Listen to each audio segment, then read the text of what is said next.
Agora, este livro de Êxodo é baseado em 3 tópicos, sobre os quais gostaríamos de falar um pouco. Talvez um ou dois deles nesta noite, e então, amanhã à noite veremos o outro. São baseados no poder de Satanás, no poder da fé e no poder de Deus. Agora, lemos aqui no princípio, depois de sair de Gênesis, o bonito livro do Gênesis. Entramos no ensinamento de Êxodo, os chamados para fora, separados. Encontramos Satanás rapidamente em ação no programa de Deus.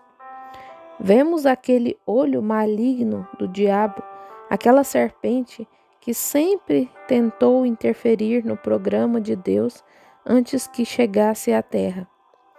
E ele sempre sabe quando está chegando, na maioria das vezes. Vejam-no.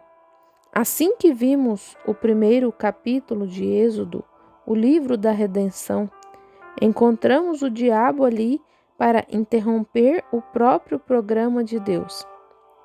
A primeira coisa foi o decreto editado pelo faraó, que eles jogariam no rio todas as crianças, os meninos nascidos dos hebreus, e os afogariam. Pense nisso. Aquele mesmo diabo com olhos de lagarto, como lá no princípio. Veja, Abel, assim que Satanás viu que através daquela semente justa, através de Abel, viria o Redentor, rapidamente ele começou a trabalhar para destruir a própria coisa, a própria ferramenta escolhida que Deus iria usar. Ele foi direto para destruí-la. Vejam no tempo de José, quando Deus estava manifestando o Filho de Deus, Jesus Cristo, através de José.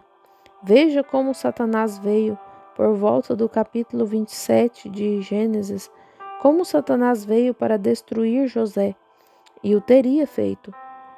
Vejam, a própria ferramenta que Deus iria usar. Em Crônicas, por volta do capítulo 22, como ele tentou destruir a semente real.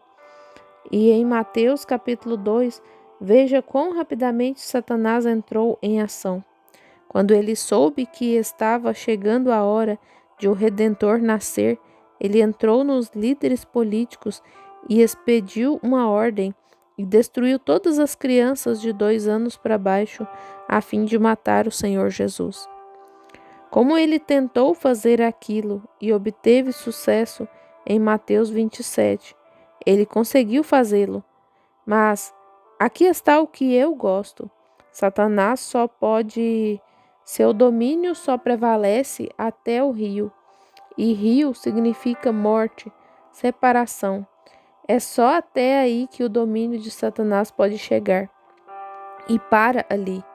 Mas então Deus começa. Que bela esperança nesta noite, saber que cada pessoa, cada um dos crentes, quando eles estão ao lado do túmulo, chorando por seus filhos, por seus entes queridos, a fé pode manter-se bem no meio disso e olhar além das sombras para um Deus de ressurreição dos mortos. Oh, que quadro este belo livro nos apresenta aqui em parábolas!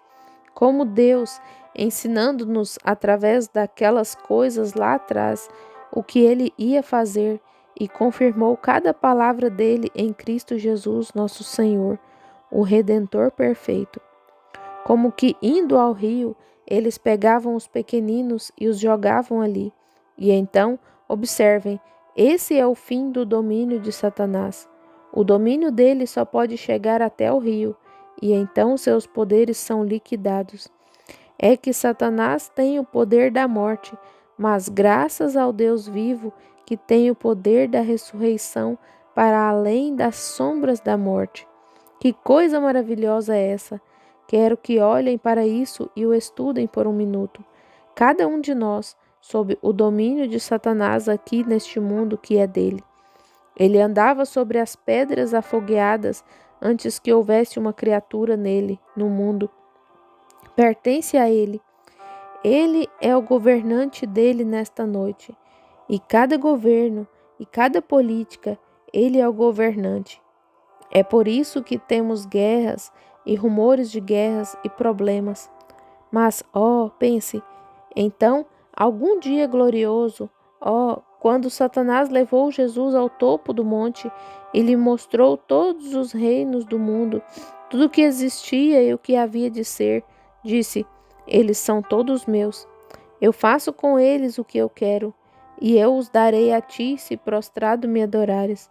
Jesus sabia que ele iria ser herdeiro dessas coisas de todas as formas no milênio. Então ele respondeu: Para trás de mim, Satanás. Está escrito: Ao Senhor adorarás e só a ele servirás. E quando vemos Satanás em toda a sua corrupção, ao fazer moças e homens e idosos e tudo aqui na rua, bêbados, xingando, falando palavrões, agindo da maneira que estão agindo, sob o domínio de Satanás. Mas podemos olhar além disso com olhos de fé e podemos ver um mundo perfeito com um povo perfeito durante o tempo do milênio, onde não haverá nenhuma maldição, nenhum palavrão, nenhuma bebida, nenhuma morte, nenhuma tristeza. Tudo será exterminado por causa do Redentor. Agora, é a sua fé. Entra agora o outro poder, saindo do poder de Satanás, que termina no rio. Graças a Deus por isso. Deus tem um poder além de qualquer coisa que qualquer erro de morte possa tocar. Deus é a ressurreição. Agora, Satanás tem que terminar no rio, e rio significa morte. Os pequeninos eram lançados no rio, e aquilo acabava, eles morriam. Crocodilos, jacarés e tudo que havia ali os mastigavam. Esse era o fim, afogados no rio, devorados pelos animais do rio. Pois bem, quando Moisés nasceu, Moisés, o instrumento de Deus, escolhido, provido, pré-ordenado, eleito, predestinado por Deus para seu instrumento, para trabalhar naquela era. Satanás estava fazendo tudo o que podia para pegá-lo, mas Deus o guardou. Por quê? Descobrimos aqui que um filho de Levi foi e se casou com uma filha de Levi.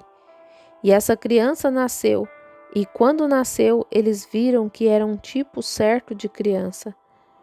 Amém. Espero que vocês entendam. Ela olhou para aquele bebê e havia algo acontecendo. Ela soube que estava próximo o tempo em que eles deveriam ser libertados, e o Espírito Santo, na minha opinião, revelou-lhe: Este é ele.